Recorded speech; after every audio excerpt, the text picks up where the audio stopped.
అనే ఒక పల్లెటూరులో ఇద్దరు భార్యాభర్తలు ఉండేవారు.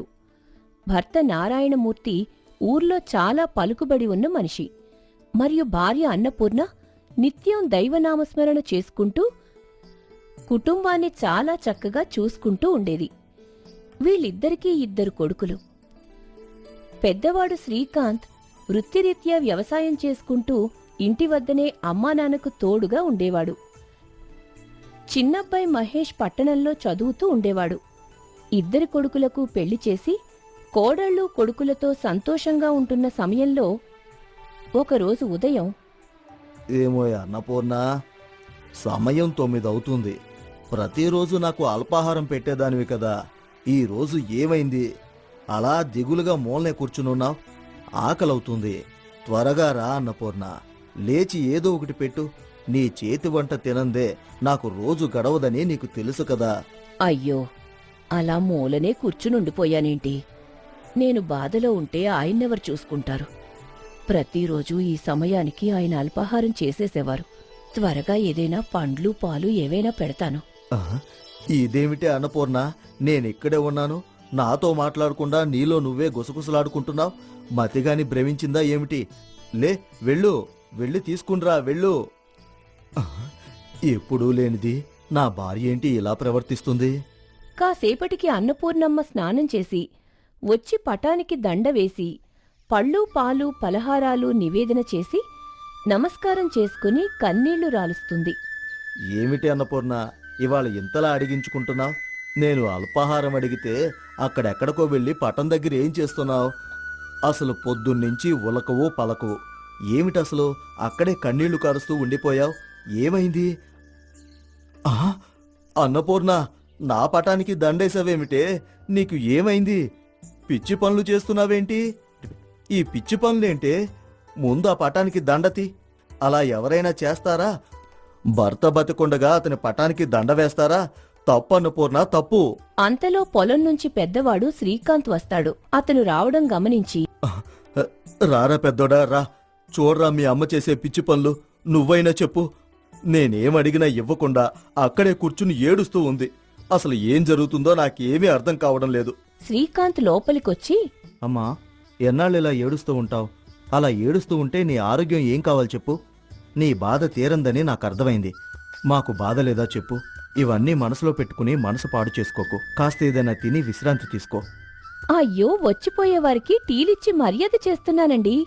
మీరేం కంగారు పడకండి. మీరు స్నానం చేసొచ్చేలోపు అన్నీ తయారు చేసి పెట్టేస్తాను. అత్తయ్యగారికి దగ్గరుండి ఏదో ఒకటి పెడతాను. మీరు లోపలికెళ్ళండి. ఏంటి? ఎవరికేం చెప్పినా నాకు తిరిగి సమాధానం చెప్పట్లేదు అంటే నేనీ లోకంలో లేనా? అయితే మరి ఇక్కడెందుకున్నాను? ఉంటే స్వర్గంలో ఉండాలి, లేదంటే నరకంలో అయినా ఉండాలి. కాని ఇక్కడెందుకున్నాను? దేవుడా, ఏమిటి నాకీ పరీక్ష? నా కుటుంబ సభ్యులతో మాట్లాడలేను. నా మాట వాళ్లకు వినిపించడం లేదు.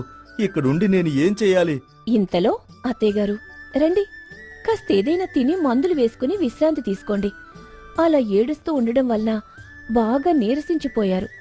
కాస్త ధైర్యం తెచ్చుకోండి అత్తయ్య. ఏం చెయ్యమంటావు లలిత? తినాలనిపించడం లేదు. ఎప్పుడూ నా పక్కనే ఉంటూ ఆయనకేం కావాలన్నా నాతోనే చేయించుకుంటూ చాలా హుందాగా బ్రతికిన ఆయన నన్ను వదిలి ఎలా వెళ్ళిపోయారో అర్థం కావడం లేదు. ఇప్పుడు నేను ఎవరి కోసం వండాలి? వంటగదిలోకి వెళితే చాలు ఆయన మాటలే గుర్తుకొస్తున్నాయి. ఇద్దరు కొడుకులకి చక్కగా పెళ్లి చేశారు. మనవల్నెత్తుకుని ఆడించే అవకాశం ఆ దేవుడు ఆయనకి ఇవ్వలేదు.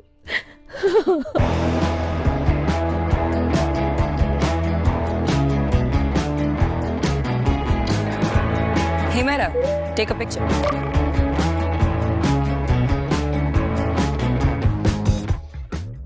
Please welcome Sohail Khan. Oh my! ఆ దేవుడు ఆయనకి ఇవ్వలేదు. అయ్యో అత్తయ్య, ఊరుకోండి. అసలే మీ ఆరోగ్యం అంతంత మాత్రం. మీ కొడుకొచ్చారంటే ఇవన్నీ విని తను కూడా బాధపడతారు. కాస్త ధైర్యం తెచ్చుకోండి అత్తయ్య. ఇదిగోండి, కాస్త ఉప్మా తిని మాత్రలు వేసుకోండి. అలా కోడలు మందలించడంతో మాత్రలు వేసుకుని విశ్రాంతి తీసుకుంది అన్నపూర్ణమ్మ. అలా కొన్ని రోజుల తర్వాత పట్టణం నుంచి చిన్న కొడుకు మహేష్ తన భార్య స్వప్నతో కలిసి ఇంటికి వస్తాడు. అమ్మా అమ్మా ఎక్కడున్నావు? బయటికి రా. ఈ రోజు అన్ని లెక్కలు తేలిపోవాలి. నాన్నా మహేష్, ఎప్పుడొచ్చావు నాన్నా? ప్రయాణం బాగా జరిగిందా? రా, ఇలా కూర్చొని తింటూ మాట్లాడుకుందాం. అన్నపూర్ణ, వాడసలు ఏం అడగాలని వచ్చాడో తెలుసా? తెలిస్తే వాడికి అన్నం పెట్టవు. వాడి నిజస్వరూపం నీకు తెలియక వాడిని గారాబంగా చూస్తున్నావు. మనం అందరం కలిసి చిన్నోడు కదా అని అతి గారాబం చేయడం వల్ల ఈ రోజు వాళ్ళ ఆవిడతో కలిసొచ్చాడు ఈ ఇంటిని రెండుగా చేయడానికి. అమ్మా, తింటూ మాట్లాడుకునే రోజులు పోయాయి. అసలు నేనొచ్చింది నా వాటా నేను అడిగి తీసుకుని పోవడానికి. నువ్వు అన్నయ్య కలిసి ఇక్కడ పొలం మీద వచ్చిన రాబడి మొత్తం మీరే ఖర్చు చేసుకుంటున్నారు. నాకంటూ ఏమీ ఇవ్వడం లేదు. పైగా పండించినవి కూడా పండించడం లేదు. అందుకే నేను బాగా ఆలోచించి ఈ నిర్ణయానికి వచ్చాను. ఏంట్రా నువ్వు మాట్లాడుతున్నది? నువ్వేనా ఇలా ఇంత కఠినంగా మాట్లాడుతున్నది? లేక ఎవరైనా మాట్లాడిస్తున్నారా? చెప్పరా.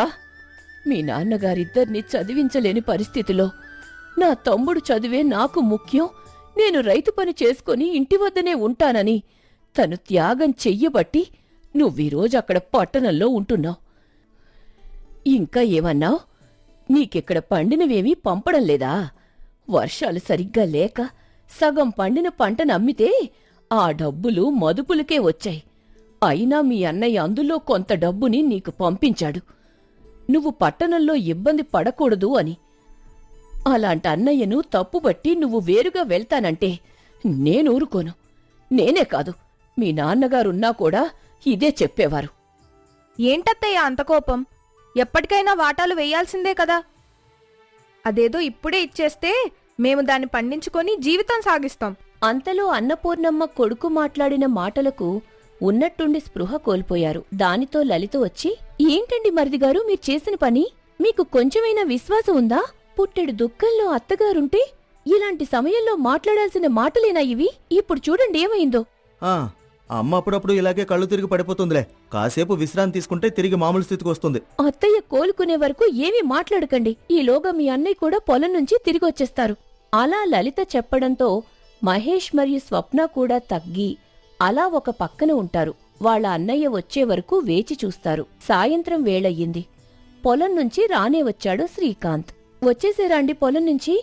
ఇదిగోండి, పట్టణం నుంచి మీ తమ్ముడు మరదలు వచ్చారు. అదిగోండి, ఆ గదిలో విశ్రాంతి తీసుకుంటున్నారు. అవునా? ఇంత చల్లని వార్త అంత మెల్లగా చెప్తావేంటి? ఎరా తమ్ముడు, ఎలా ఉన్నావు? ఎన్నాళ్ళైందిరా నిన్ను చూసి. ఒక 10 రోజులు ఇక్కడే ఉండరా. చూడు ఎలా చిక్కిపోయావో. బాగున్నావా స్వప్న? చిన్నోడు చిన్నోడు అని ఎన్నాళ్ళు తిరిగాను. ఇప్పుడు వాడు ఇంత పెద్ద నిర్ణయం తీసుకుంటాడని కలలో కూడా అనుకోలేదు పెద్దోడా. అసలు ఏమైందమ్మా? ఎందుకిలా బాధపడుతున్నావు? ఎప్పుడూ చిన్నోడొచ్చాడని వార్త తెలియగానే నీ ముఖంలో ఆనందం ఉండేది కదా. ఇప్పుడేంటి ఇలా ప్రవర్తిస్తున్నావు? లలిత, ఏం జరిగింది? నువ్వైనా చెప్పు. అలా లలిత జరిగినదంతా శ్రీకాంత్కు పోసగుచ్చినట్టు చెప్పింది. దాంతో, అరే తమ్ముడు, నీకు భూమి కావాలంటే మొత్తం తీసుకోరా, నాకేమీ వద్దు. కాని విడిపోదామని మాత్రం అనకు. అమ్మ తట్టుకోలేదు. అలాగే ఈ భూమంటే అంత ఆషామాషీ కాదురా. నువ్వు సాగు చేయలేవు. ఈ పనులన్నీ నీకు తెలీదు. ఒరే అన్నయ్య, ఇక నేను ఎవరి మాట వినదలుచుకోలేదు. నేను కూడా ఈ ఊర్లో పుట్టి పెరిగిన వాణ్ణే. నీ అంత తెలియకపోయినా నాకు ఎంతో కొంత తెలుసు. ఒరే పెద్దోడా, మనం ఎన్ని చెప్పినా వాడు వినే పరిస్థితుల్లో లేడురా. వాడి మనసులో ఏదో దురుద్దేశం ఉంది. అందుకే వాళ్ళ ఆవిడతో కలిసొచ్చాడు వాటా కోసం. ఇలాంటి కొడుకునా నేను ఇన్నాళ్ళు గారాబం చేసి చదివించింది? నా పెంపకం మీద నాకే సిగ్గేస్తుంది. ఇదే నీ నిర్ణయం అయితే విను. ఇక్కడి నుండి 15 రోజులు, కేవలం 15 రోజులు పొలంలో పనులన్నీ చూసుకోవాలి. అలా చూసుకుంటే మొత్తం పొలాన్ని నీకు రాసిచ్చేస్తాను. కానీ అలా చెయ్యకపోతే నువ్వు నేను అమ్మ చెప్పిన విధంగా నడుచుకోవాలి. మహేష్ స్వప్న కాసేపు ఆలోచించుకుని, ఇదేదో బావుంది. నాకు బాగా కలిసొచ్చేలా ఉంది. ఈ సవాల్కు నేను సిద్ధం. రేపట్నుంచే నేను వెళ్తాను పొలానికి. అలా అన్నయ్య వేసిన సవాలును తీసుకుంటూ పొద్దున్నే చద్దన్నం తిని నాగలి వెంట పెట్టుకుని పొలానికి పోతున్నాడు. అతనికి దారిలో నరసయ్య అనే గ్రామ వ్యక్తి కలిశాడు. ఒరే మహేశో, ఏంట్రా పొద్దున నాగలు పట్టుకుని ఎక్కడికెళ్తున్నావు? ఇదేంట్రా, నువ్వు పట్నంలో ఉద్యోగం చేసుకునేవాడు కదా, ఈ పొలం పనులు ఎందుకు చేస్తున్నావురా? అది నరసయ్య, వాడికి అలా గడ్డి పెట్టు. అప్పుడైనా వాడికి బుద్ధొచ్చి మారుతాడు. పొలం పని అంటే చాలా సులువు అనుకుంటున్నాడు వాడు. ఇదిగో నరసయ్య, నా గోల్ నీకెందుకు గాని, ఈ రోజు నుంచి నా పొలం నేనే సాగు చేసుకోవాలనుకుంటున్నాను. అరే, అందరూ పొలాలు వదిలి పట్నం పోతుంటే నువ్వు మాత్రం పట్నం వదిలి పల్లెటూరు వచ్చేవేంట్రా? అది కూడా పొలం సాగు చేసుకోవడానికి. ఓహో, అక్కడ నీకు ఉద్యోగం ఏం దొరకలేదు కాబోలు, అందుకే ఈ పని చేసుకుంటున్నావు. వస్తానండి, ప్రతి వాడికి నా గురించే కావాలి. నేనే పని చేసుకుంటే వాడికెందుకు? అలా మొదటి 2 రోజులు హుషారుగా పొలంలో పని చేసుకున్నాడు. 3వ రోజు పొలానికి బయలుదేరాడు. అమ్మో, 2 రోజుల నుంచి పని చేసేసరికి ఒళ్ళంతా నొప్పులే నొప్పులు. అసలు ఈ ఊర్లో వాళ్ళంతా ఎలా పని చేయగలుగుతున్నారో ఏంటో. ఎండలు చూస్తే మండిపోతున్నాయి. అయ్యో దేవుడా. తిక్క కుదిరింది మా వాడికి. మా పెద్దోడు బాగానే చేశాడు. వీడి దెబ్బకి ఎక్కడి నుంచి వచ్చాడో అక్కడికి వెళ్ళడం ఖాయం. అలా ఎండ తీవ్రత ఎక్కువగా ఉండడం వలన మహేష్ కళ్ళు తిరిగి పొలంలో పడిపోయాడు. దానితో నారాయణమూర్తి, రే పెద్దోడా పెద్దోడా, ఇలా రారా, చిన్నోడు పొలంలో పడిపోయాడు, వాడిని ఇంటికి తీసుకుని వెళ్ళరా అని పదే పదే చెప్తున్నాడు కాని శ్రీకాంత్కు ఏమీ వినిపించడం లేదు. పొలంలో పనిచేస్తున్న శ్రీకాంత్ ఒకసారి తమ్ముడు ఎలా పనిచేస్తున్నాడో అని చూద్దామని అటుగా వెళ్ళాడు. అక్కడ తమ్ముణ్ణి చూసి, రే మహేష్, లేరా, లే రే మహేష్. అన్నయ్య, ఇక్కడున్నావేంటి? అసలేమైంది నాకు? ఎందుకిలా పడిపోయాను? ఏమీ లేదులే, పద ఇంటికి పోదాం. కాసేపు విశ్రాంతి తీసుకున్నాక మాట్లాడుకుందాం. అలా మహేష్ని వాళ్ళ అన్నయ్య ఇంటికి తీసుకుని పోతాడు. వైద్యుణ్ణి పిలిపించి వైద్యం చేయిస్తాడు. కొంతసేపటికి తిరిగి మామూలు స్థితికి చేరుకుంటాడు. అరే తమ్ముడు, కొన్ని రోజులు విశ్రాంతి తీసుకోరా, ఆరోగ్యం కుదుట పడుతుంది. పొలం పనులు నీ వల్లయ్యే పనులు కాదురా.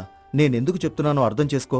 అది విని స్వప్న గదిలో నుంచి వచ్చి, ఏంటి బావగారు మీరు చెప్పేది? దొరికినది అలుసుగా తీసుకొని మాకు వాటా రాకుండా చెయ్యాలనా మీ ఉద్దేశం? ఆయనకెంత ఆరోగ్యం పాడైనా కూడా వెళ్తారు. రేపు కూడా పొలానికి వెళ్లి పని చేస్తారు. మా వాటా మాకు వచ్చేంత వరకు ఆయన కష్టపడతారు. ఆ మాటలకు మహేష్ లేచి స్వప్నను గట్టిగా చెంప మీద కొడతాడు. ఈ పని నేను ఎప్పుడో చేయాల్సింది. నీకు నా ఆరోగ్యం కంటే ఆస్తి ఎక్కువైపోయింది. నీలాంటి దాని మాటలు విని బంగారం లాంటి మా అమ్మ అన్నయ్య దగ్గర నుంచి నేను వేరు కావాలనుకున్నాను. ఇక ఇలాంటి తప్పుడు ఆలోచన నేను జన్మలో చేయను. నాకిప్పుడు బాగా తెలిసొచ్చింది పొలం అంటే ఎంత కష్టపడి పని చేయాలో. అన్నయ్య, అమ్మా, నన్ను క్షమిస్తారా? నేను చేసిన పనికి సిగ్గుతో తల ఉంచుకుని క్షమాపణలు కోరుతున్నాను. నాన్నా, నీ తప్పు నువ్వు తెలుసుకున్నావు. నాకదే 10,000. మీ నాన్నగారెప్పుడూ చెబుతూ ఉండేవారు, కలిసి ఉంటే కలద సుఖం అని. ఆయనెక్కడున్నా సరే నిన్ను చూసి సంతోషపడతారు. అవునన్న పూర్ణ, నువ్వు చెప్పింది నిజమే. నాకు ఇప్పుడే చాలా సంతోషంగా ఉంది. ఏమిటిది?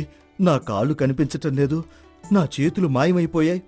ఓహో, మెల్లమెల్లగా వేరే లోకానికి చేరుకుంటున్నానేమో.